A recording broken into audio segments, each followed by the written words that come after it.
Manchester City have sealed the signing of Benfica centre-back Ruben Dias. It has not been made official, but Manchester City have signed Benfica's centre-back Ruben Dias.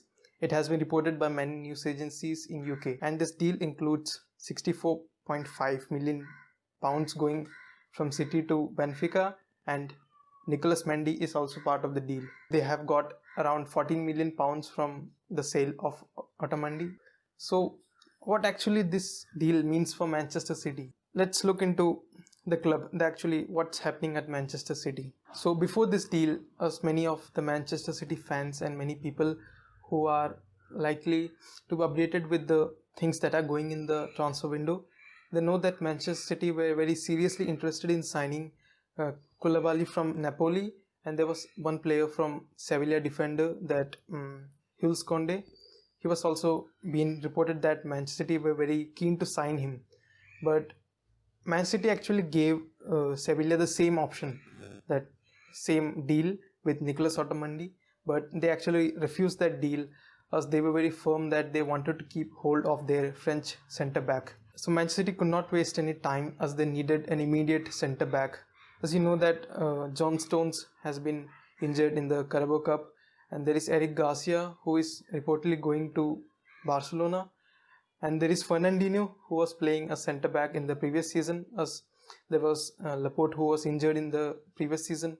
So they actually are in short of a centre back, a good centre back.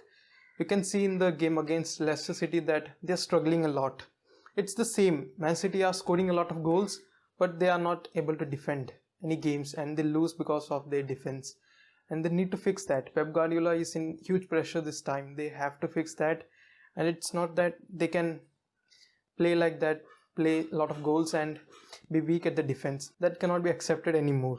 So does this deal make any sense for Manchester City? As we can see, let's look at the options that Manchester City have at their disposal. They have Laporte, they have Nathan Ake, who was signed by Manchester City in this transfer window for a huge fee. And then they have John Stones, they have Eric Garcia, and they had Otamendi, who has been sold to Benfica, and now they have Ruben Dias. As you can see that Laporte and Nathan Ake, both of them are left-footed players. So Pep Guardiola would like to have some balance. He would not want to play two left-footed centre-backs. So it's kind of sure that Ruben Dias will play a lot of games as the right-sided centre-back, and his ideal partner would be Laporte. So we can expect a partnership of Ruben Dias with Laporte, and Nathan Ake also coming in many games. And there is also John Stones, as he's actually a very underappreciated player. John Stones is actually a very good player, but somehow something has not worked out for him at Manchester City. He also came for big money move, but nothing has been that good for him till now. And the good thing about this deal is that they have also got rid of Otamendi, who is 32-year-old, and he's on huge wage bill, and he was not that player that actually what Manchester City needs right now. So it's actually a good deal. They have got around 14 million pounds for him.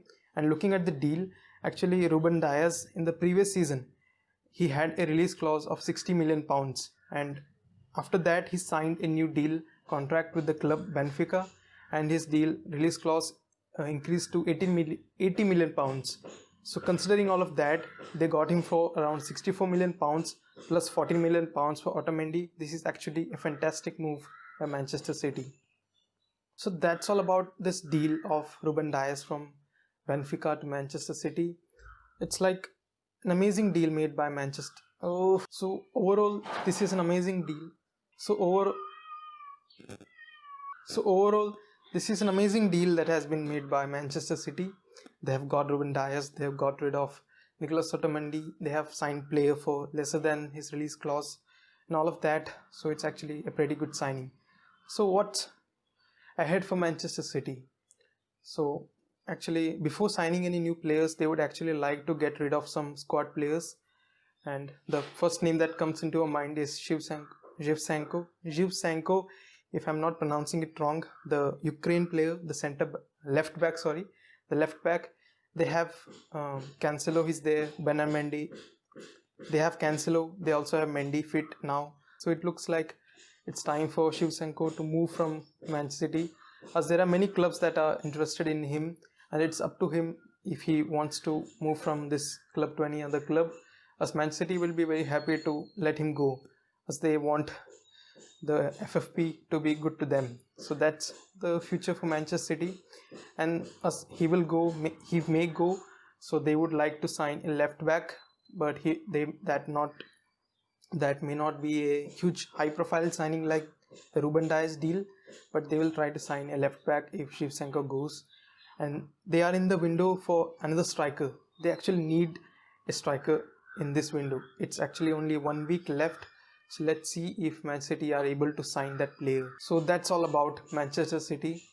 And so tell me about your views and which club would you like to see me talking in the next video. So do tell me in the comment section, and hit the like button if you like this video, and do subscribe to this channel. I know it has been 3 weeks that I have uploaded any video, but from now on I am regular. So thank you.